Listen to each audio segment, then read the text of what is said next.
Last class में हम लोगों ने बायोट-सेवर्ट लॉ के बारे में स्टडी किया था और बायोट-सेवर्ट लॉ के अंदर में सारे बच्चे ध्यान पड़ेंगे सुनेंगे। बायोट-सेवर्ट लॉ में एक कॉन्सेप्ट था कि मैग्नेटिक फील्ड मालूम करना था बायोट-सेवर्ट का। तो कहानी जो है बायोट-सेवर्ट का तो आप लोगों को पता है, लेकिन उसमें से जो कॉन्सेप्ट था तो उसने क्या किया, एक कंडक्टर लिया था, ठीक है। उस कंडक्टर में जब करंट फ्लो कर रहा था तो पूरे कंडक्टर का मैग्नेटिक फील्ड मालूम करना बहुत टफ पड़ गया है, ये बात है ना। तो उसने क्या किया, इसमें से एक स्मॉल एलिमेंट कट किया, इस पूरे कंडक्टर में से कहीं पे भी एक स्मॉल एलिमेंट कट किया और कहा कि इससे जो निकलने वाला मैग्नेटिक फील्ड है, स्मॉल एलिमेंट मतलब क्या, स्मॉल मैग्नेटिक फील्ड।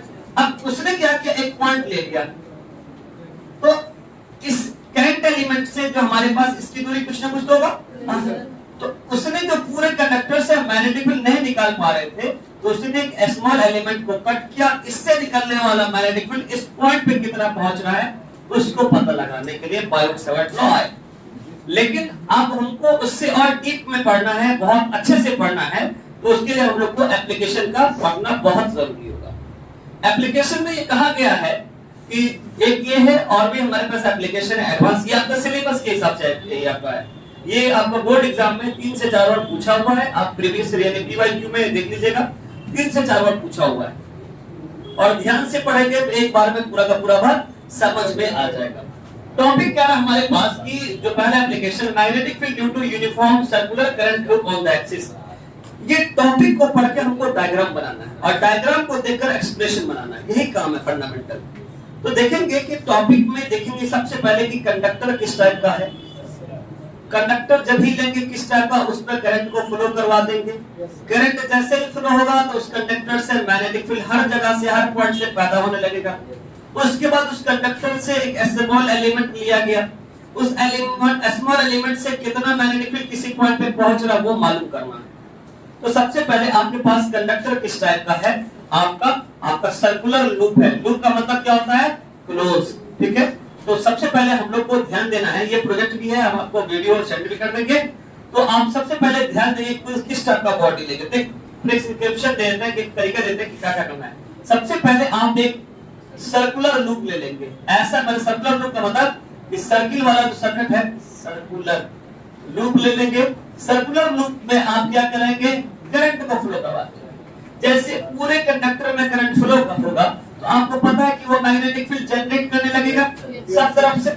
उसके बाद साइंटिस्ट बेसिकली क्यों आए थे कि स्मॉल एलिमेंट से कितना मैग्नेटिक फील्ड, तो हमने उस कंडक्टर के कहीं पर से स्मॉल एलिमेंट ले लेंगे, कंडक्टर पे जो कंडक्टर आपने लिया उसके किसी पॉइंट से स्मॉल एलिमेंट लेंगे और उससे आने वाला स्मॉल एलिमेंट लेने के बाद आप क्या लेंगे, एक्सियल लाइन, और एक्सियल लाइन लेने के बाद एक पॉइंट लेंगे, पॉइंट पे मैग्नेटिक फील्ड को मालूम करना है, ठीक है, यानी बी मालूम करेंगे एक्चुअल कितना आ रहा है मैग्नेटिक फील्ड। बात समझे, थोड़ा ध्यान से पढ़ लीजिएगा। तो सबसे पहले आप क्या करेंगे, सर्कुलर लूप बनाएंगे। तो हम लोग चलिए सर्कुलर लूप बनाना स्टार्ट करते हैं।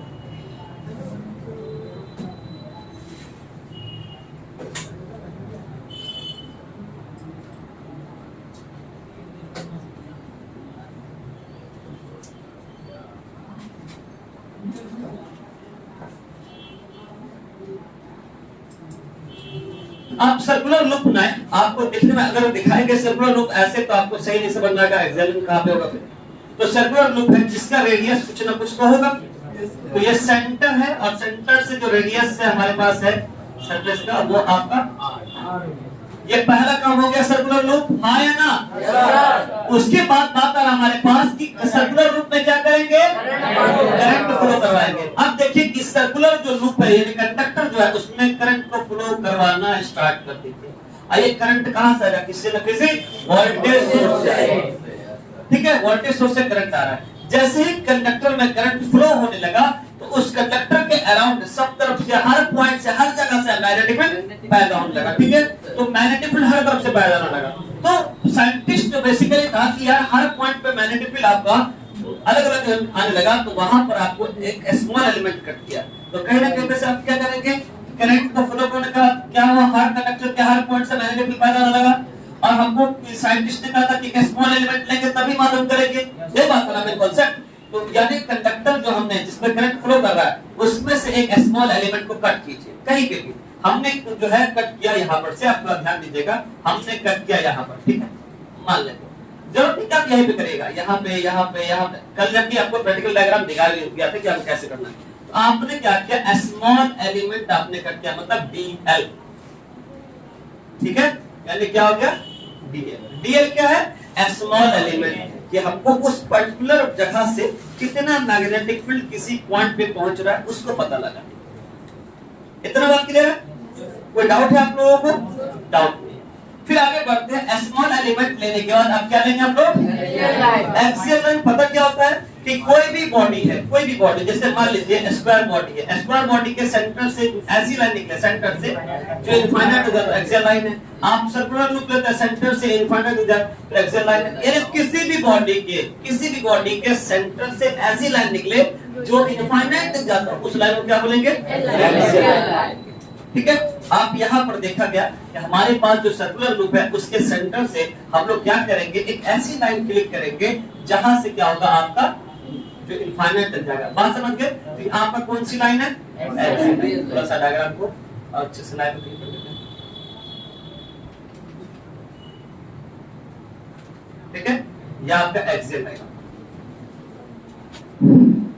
उसके बाद एक्सियल लाइन है, एक्सियल लाइन के बाद अब क्या करेंगे, आप एक पॉइंट चूज करेंगे। किस पे चूज करेंगे, आपने एक्सियल लाइन पे कहीं पे भी एक पॉइंट चूज कर दिया, ठीक है ना, पॉइंट चूज किया ना। आपने यहाँ पे देखना यह है कि अब यहाँ पर से जो कंडक्टर से मैग्नेटिक फील्ड निकल रहा था, तो इतने स्मॉल एलिमेंट से इस पॉइंट तक ये कोई ना कोई लाइन होगा, डीएल से पॉइंट तक की दूरी,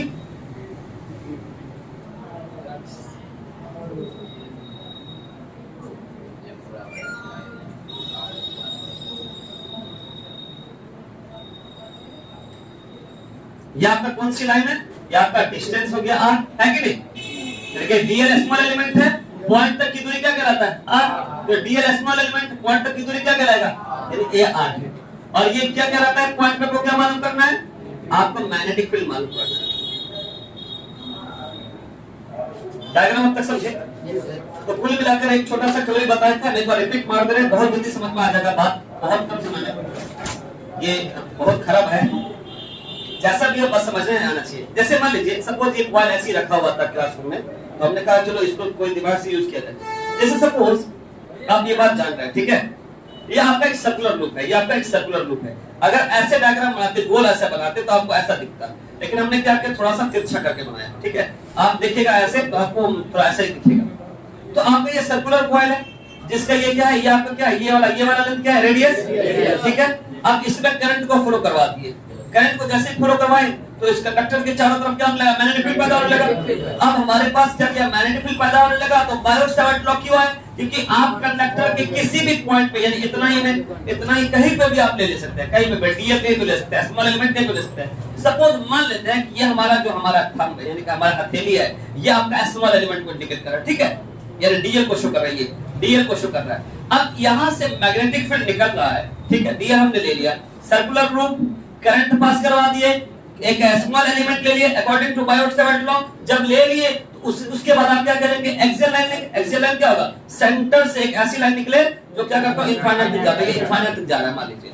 अब इस एक्सियल लाइन पे कहीं भी पॉइंट लीजिए, यहाँ पे लीजिए, यहाँ पे जहाँ पे मर्जी हो, आपने मान लिया यहाँ पे ले लिया, तो कह रहा है कि इस करंट एलिमेंट से, यानी कि स्मॉल एलिमेंट से, ठीक है, यानी इसमें जो करंट फ्लो कर रहा है, इससे जो मैग्नेटिक फील्ड निकल रहा है यहाँ से, इस पॉइंट पे कितना मैग्नेटिक फील्ड होगा। तो आप ऐसे भी दिखा सकते हैं, या अगर यहाँ पे लिया तो ऐसे भी दिखा सकते हैं, या आप ऐसे भी दिखा सकते हैं, ऐसे भी, यानी सबका एंगल सेम होगा और डिस्टेंस में हमारा सेम रहेगा। अगर पॉइंट इसको फिक्स कर दिया था, तो इस जगह से, यानी इतने स्मॉल एलिमेंट से इस पॉइंट पे कितना मैग्नेटिक फील्ड आ रहा है, वो मालूम करना है इस टॉपिक में। चले आगे। अब बस बात है कैलकुलेशन मेथड का, कैलकुलेशन मेथड हम लोग देख लेते हैं, फिर मतलब कुल मिलाकर ये हो गया, ये आपका आर हो गया रेडियस, ठीक है, ये आपका 90 डिग्री, यहाँ ये आपका सेंटर से आपका पी पॉइंट की दूरी, कौन सी दूरी कहलाएगी, कौन सा डिस्टेंस, एक्सियल लाइन डिस्टेंस। ये आपका एंगल को रिप्रेजेंट कर रहा है, जितना एंगल ये होगा उतना एंगल ये होगा। ये आपका जो है बेस वाली लाइन है, ठीक है, ये आपका परपेंडिकुलर वाली लाइन है कि नहीं। ठीक है, ये भी परपेंडिकुलर वाली लाइन, ठीक है। यहां तक सर बात समझ में आ गया। सर डीएल से पी पॉइंट की दूरी को किसे डिनोट करते हैं? आर। डीएल से ये बायोट-सैवर्ट लॉ का ही डायग्राम कंप्लीट समझ गए? कौन कौन डिस्टेंस समझ में आ गया? ये आपको समझ में आ गया। अब देखिए थोड़ा इसके हिसाब से माने ये बना देते हैं। ये हो गया आपको आर, ये हो गया आपका रेडियस, ठीक है, रेडियस हो गया। ये आपका हो गया एक्स, ये आपका हो गया यहाँ पे देखिए ये आपका 90 डिग्री, ये थीटा। एंगल के सामने वाला कौन सा कहलाता है?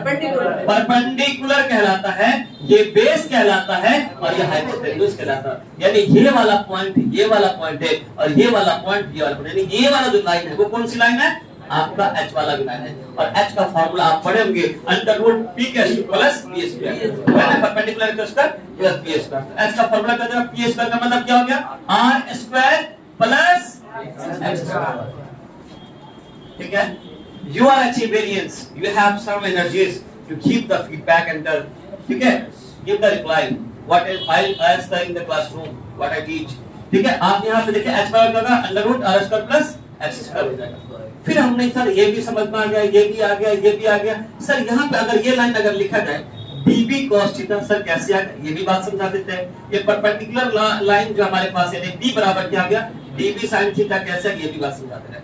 थोड़ा बात को समझना ध्यान से। आप जो है यहाँ पे पॉइंट ले लिए, ये पॉइंट आपने ले लिया, ये वाला सीधा वाला लाइन है, ये वाला लाइन हमारा ये वाला लाइन है, समझ रहे बात? ये कौन सी लाइन है? डीबी की लाइन है। ये आपका हो गया एंगल, ये आपका पी पॉइंट हो गया, ठीक है, पॉइंट ये वाला। यहाँ से हम डॉटेड लाइन क्लिक कर लिए, जो परपेंडिकुलर को शो कर रहा है, 90 डिग्री को शो कर रहा है। अब थोड़ा ध्यान सुनिएगा, एंगल के सामने वाला परपेंडिकुलर, ये फेस और ये हाइपोटेन्यूज। आप जानते हैं कि sin थीटा बराबर होता है p/h, पता ही नहीं होता है। तो हमारे पास sin थीटा बराबर p की वैल्यू तो नहीं दे रखा, तो p और h की वैल्यू क्या है हमारे पास? dp। तो p बराबर क्या हो जाएगा? dp sin, यानी कि p की जगह पे आप क्या लिख दीजिएगा? जहां पे परपेंडिकुलर वहां पे क्या लिख दीजिएगा? dp sin। परपेंडिकुलर 90 डिग्री को रिप्रेजेंट करता है, ठीक है। उसके बाद हमारे पास आता है cos थीटा। इसी तरीके से cos थीटा निकालेंगे। cos थीटा बराबर हो जाएगा b/h। तो b बराबर क्या हो जाएगा? h cos theta. तो b बराबर h की वैल्यू क्या हमारे पास? db। तो db cos थीटा, जो बेस वाली जो लाइन है वो आपका बेस वाला लाइन को नहीं, ये वाला लाइन, ये वाला। क्लियर है बात? आगे चल। इसके बाद हम लोग का जो है लैंग्वेज होगा, डायग्राम का लैंग्वेज लिखवा देंगे हम लोग, फिर उसका एक्सप्रेशन है। तो पहले एक्सप्रेशन देख लेते हैं, ठीक है। लैंग्वेज तो बाद में आराम से लिख लेंगे। डायग्राम समझ आ गया सबको? तो हमको इस टॉपिक के अंदर में एक्चुअल मैग्नेटिक फील्ड मालूम करना है किसी एक्सिस पर। एक्सिस पर हमको क्या करना है? आपको मालूम करना है। चलिए स्टार्ट करते हैं। और ये जो एप्लीकेशन है किसके लिए? किसका एप्लीकेशन है? ये किसका एप्लीकेशन है? तो जिसका एप्लीकेशन है पहले उसको लगा देंगे according to Biot Savart law. According to Biot Savart law. Biot Savart law कहता क्या है कि dB बराबर कल पढ़े थे, dB बराबर क्या है formula? μ0/4π IDL sin theta by r। Equation first मान लीजिए, आपने इक्वेशन फर्स्ट मान लिया।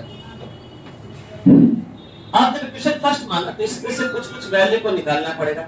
मान लेते हैं कि आप लोग जैसे होता है ना कि कोई प्रोग्राम करते हैं तो कुछ खाना बनाना होता है, ठीक है। एग्जांपल बता लेते हैं। मान लिया आपको चिकन बिरयानी बनाना है, तो चिकन बिरयानी बनाने के लिए आपको दो चीज बनाना पड़ेगा।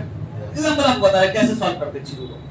तो चावल को एक तरफ 75% तैयार कर लेते हैं और जो है चिकन को अलग भून लेते हैं, फिर दोनों को मिक्स कर देते हैं। करते कि नहीं करते? ऐसे तैयार हो जाता है कुल मिलाकर। तो अब हम लोग को यहाँ पे मान लेते हैं कि ये चावल आपका हो गया sin थीटा और बिरयानी हो गया r², ठीक है, यानी कि आपका जो चिकन। तो सबसे पहले डायग्राम के हिसाब से देखेंगे sin थीटा का फॉर्मूला क्या हो जाएगा?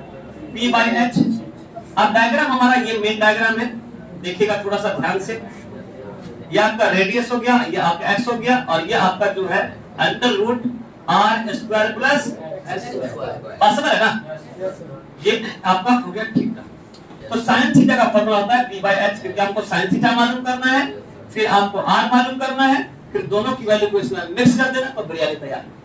यानी को आपका फिर सॉल्यूशन आराम से हो जाएगा। यानी कि sin थीटा बराबर p की जो वैल्यू है वो आपका r है और h की वैल्यू है √r² प्लस। अब आपको पता है कि जब हम किसी चीज पर से रूट हटाते हैं तो पावर क्या हो जाएगा?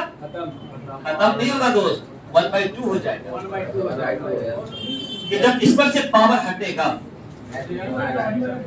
इस पर से जब पावर हटता है तो उसका पावर क्या हो जाएगा? यदि रूट हटेगा तो पावर क्या होगा? साइन थीटा निकल गया। सब चार तैयार हो जाए, ठीक है, अलग रख दो। अब लोगों को दूसरा क्या तय करना है? हाँ ठीक है। अब आपको नाउ आर हमारे पास है, आर की वैल्यू हमारे पास क्या है? आर ये है, आर की वैल्यू भी यही होगा और एच की वैल्यू भी यही होगा। आर की वैल्यू हमारे पास दिया हुआ है कि r² प्लस x²। जब इस पर से आप हटाएंगे तो पावर क्या होगा? ऐसे रहने दें, इसको रहने दें, ठीक है, आपके लिए आसान हो जाएगा। चलिए फिर आगे बात करते हैं, ठीक है, बाद में देख लेंगे। या अगर यहाँ पे r² तो बात देख लेंगे, आसान होगा। नाउ अब वो कहते हैं putting the value of, putting the all values in equation first।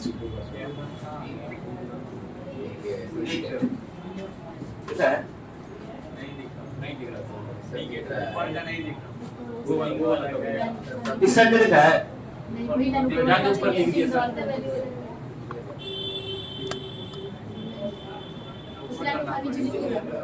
Set कर दो यार। Putting the all values in equation first we get, ठीक है।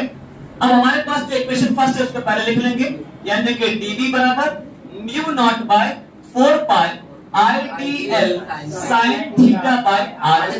सबकी वैल्यू को पुट कर दीजिए, mu naught by 4 pi IDL sin theta की जगह पर रख देंगे r upon r² plus x² का पावर 1/2 और r² बट्टे में है, यानी कि r की जगह पे क्या वैल्यू रख देंगे?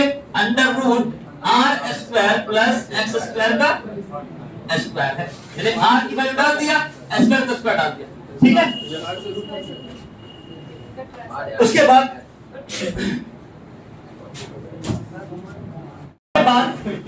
इसके बाद हम लोग क्या करेंगे कि जो भी वैल्यू आपने निकाला साइन थीटा का, इस डायग्राम के हिसाब से p अपॉन h का रूट हटाए तो हाफ आ गया पावर, हटाएंगे रूट, और r की जो वैल्यू है वो कितना दे रखा है? इतना दे रखा है, तो हम r की वैल्यू लिख दी। अब साइन थीटा की वैल्यू और r की वैल्यू इक्वेशन फर्स्ट में पुट कर देंगे। हमने क्या किया कि जो पहला इक्वेशन लिख लिया और साइन थीटा की वैल्यू यहां पुट कर दिया और r की वैल्यू यहां पुट कर दिया, s² है तो s² डाल दिया, ठीक है। अब इससे पता क्या चला कि हमारे पास जो वैल्यू दे रखा है mu naught by 4 pi IDLR, यहाँ पे देखिए इसका जैसे था वैसे लिख दिया। यहाँ देखिएगा s² के रूट क्या हो जाएगा? कैंसिल है कि नहीं? कैंसिल हो जाएगा तो क्या पावर बच जाएगा? 1 पावर बचेगा। क्या बचेगा? पावर 1 बचेगा। अब लास्ट यहाँ पे हमारे पास अभी तो बहुत सारे सिचुएशन अभी आएगा, mu naught by 4 pi IDLR, जिसका बेस सेम होता है तो पावर क्या करते हैं हम लोग? जोड़ देते हैं, यानी कि इसका बेस और इसका बेस सेम है, अब तो क्या होगा? पावर को जोड़ देंगे, यानी r² x², 1/2 को 1 से जोड़ेंगे तो कितना आ जाएगा? 3/2। पहले आप इतना हम लोग सही से लिखिए, फिर हम आपको जो है आगे लिखवाएंगे, ठीक है। आगे इसको मिटाना पड़ेगा, फिर आपको समझाना पड़ेगा, ठीक है।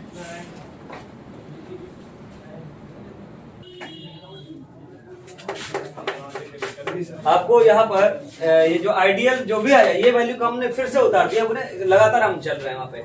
तो यहाँ पर देखना ये है कि जब आपको पता था कि जब डी लगाओ यानी चेंजेस आ रहा है, जब डी लगाओ तो हम क्या करते हैं? हटाने के लिए इंटीग्रेट लगा करते हैं। तो इधर भी डी है इधर भी है, तो लिखेंगे क्या? Integrating both side, integrating both sides we get. अब देखिए यहाँ पे इंटीग्रेट कर दिए, डीबी इंटीग्रेट कर दिया mu naught by 4 pi IDLR upon r² plus x² का पावर 3/2। अब देखिए इसका क्या हो जाएगा? इसका इंटीग्रेशन क्या हो जाएगा? इसकी वैल्यू होता है 1 और 1 को b से मल्टीप्लाई क्या हो जाएगा? b, ठीक है ना। अब इसमें किसके रिस्पेक्ट में हम लोग इंटीग्रेट करेंगे? यहाँ पे किसके रिस्पेक्ट में करेंगे? ये आपने पता होगा कि डी के साथ जो लगा होगा, डी के जस्ट बाद जो लगा होगा उसी के रिस्पेक्ट में, एल लगा हुआ है, तो इसमें एल नाम का जो आदमी होगा उसको बाहर कर देंगे, रहने देंगे, और जो एल के रिस्पेक्ट में होगा उसको बाहर कर देंगे, वो कांस्टेंट हो जाएगा। कुल मिलाकर यह है इंटीग्रेट जो है एल के रिस्पेक्ट में करना है, एल नाम का जो भी चीज होगा उसको रहने देंगे, बाकी सारे कांस्टेंट हो जाएगा, कांस्टेंट वाले को बाहर रख देंगे। तो बाहर क्या कौन बन जाएगा? म्यू नॉट बाय 4 पाई जाएगा ना, 4 पाई। तो उसके बाद और कौन बन जाएगा? आर जाएगा, आर जाएगा, बट्टे में ये सब चला जाएगा, r square plus x square का पावर 3/2, अब बच जाएगा सिर्फ डीएल। और आपके पास कॉइल कैसा था? सर्कुलर, जिसका कोई रेडियस था। Mu naught by 4 pi I R बट्टा R square plus x square का पावर 3/2। अब यहाँ पे आपने पढ़ा होगा कि जैसे गॉस लॉ में देखे थे, बॉडी अगर स्फीयर था तो उसका एरिया 4 पाई आर स्क्वायर निकलता था। यानी आपने पढ़ा कि डीए का अगर बॉडी हमारा स्फीयर हो उसका इंटीग्रेशन क्या हो जाएगा? तो 4 पाई आर स्क्वायर लिखते थे। अगर यहाँ पे आपका लेंथ की बात हो और बॉडी आपका सर्कुलर है, सर्कुलर और रेडियस दे रखा हो, इसका क्या हो जाएगा? डीएल कितना हो जाएगा? 2 पाई आर हो जाएगा। कितना हो जाएगा? 2 पाई आर। बात करो, अब हम लोग क्या करेंगे? ये देते 2 से यहाँ पे कट गया, 2 बच गया, पाई से पाई कट गया, ठीक है, तो क्या बच गया? b बराबर mu naught by 2 I are square by r square plus x square का पावर 3/2, ठीक है। उसके बाद आर का आर करोगे ना। उसके बाद आप लोग को ध्यान देना है कि हम लोग क्या करेंगे कि ये आपका मैग्नेटिक फील्ड निकला, लेकिन कहां पे निकला? उस पॉइंट के लिए। अगर एक्सिस क्या पे अगर मालूम करना है, एक्सिस का मतलब सेंटर पे अगर मालूम करना है, तो इसका मतलब है कि अगर एक्सिस की बात करना है, इफ द सेंटर, तो सेंटर पे अगर बात करेंगे तो एक्स की वैल्यू बिल्कुल 0 करना पड़ेगा। भाई पी पॉइंट पे इतना मैग्नेटिक फील्ड है तो सेंटर पे कितना होगा? तो सेंटर का मतलब एक्स की दूरी को 0 करना पड़ेगा। तो एक्स की वैल्यू 0 करते हैं तो क्या हो गया? Mu naught by 2 I are square, r square plus 0 का स्क्वायर, क्योंकि एक्स की जगह 0 डाल देंगे, 3/2। तो b बराबर क्या हो जाएगा? Mu naught by 2 I are square का पावर 3/2, आर स्क्वायर से स्क्वायर कट गया, तो बचा हमारे पास क्या? कि हमारे पास mu naught by 2 I are square बट्टा आर का पावर 3। अब देखिए यहाँ पे आर स्क्वायर है, यहाँ पे आर 3 है, एक आर बच जाएगा, तो b बराबर क्या हो गया? Mu not I upon 2r। यानी कि पता चला हमारे पास एक्सिस पर जो मैग्नेटिक फील्ड निकल रहा है वो mu not I upon 2r निकल रहा है। कुल मिलाकर है कि हमारे पास जो ये वैल्यू लिखा हुआ था उस वैल्यू को हमने लिख दिया, डी लगा हुआ चेंजेस आ रहा है, तो डी को हटाने के लिए हम लोग क्या किए? हमने इंटीग्रेट कर दिया, दोनों तरफ करना पड़ेगा, इधर भी और उधर भी करना पड़ेगा। इसकी वैल्यू 1 होता है, 1 को b से मल्टीप्लाई करेंगे तो b हो जाएगा। इसमें जो l के रिस्पेक्ट में जो होगा उसको रहने देंगे, जो रिस्पेक्ट में नहीं होगा उसको बाहर कर देंगे, बाहर कर दिए, सारे बाहर आ गए। आप आगे सिर्फ टीएल बचा। आपके पास कॉइल कैसा है? सर्कुलर कॉइल है। जब कॉइल सर्कुलर हो और मान रेडियस दिया हो और उसका हम लोग को लेंथ निकालना है तो कितना हो जाएगा? 2 पाई आर हो जाएगा। तो हमने लिख दिया टीएल की जगह पे हमने 2 पाई आर लिख दिया, कट पिट करके इतना आ गया। अब कहा गया कि यार पॉइंट पी पे इतना मैग्नेटिक फील्ड है तो सेंटर पे कितना मैग्नेटिक फील्ड होगा? तो हमने क्या, सेंटर का मतलब क्या है? एक्सियल लाइन यहां था, अब सेंटर पे ले जाना, एक्स की वैल्यू को 0 करना पड़ेगा सेंटर पे लाने के लिए। तो एक्स की वैल्यू को 0 करते हैं तो वैल्यू हमारे पास कितना आता है, ठीक है। चलिए धन्यवाद, आप लोग इसको उतार दीजिए।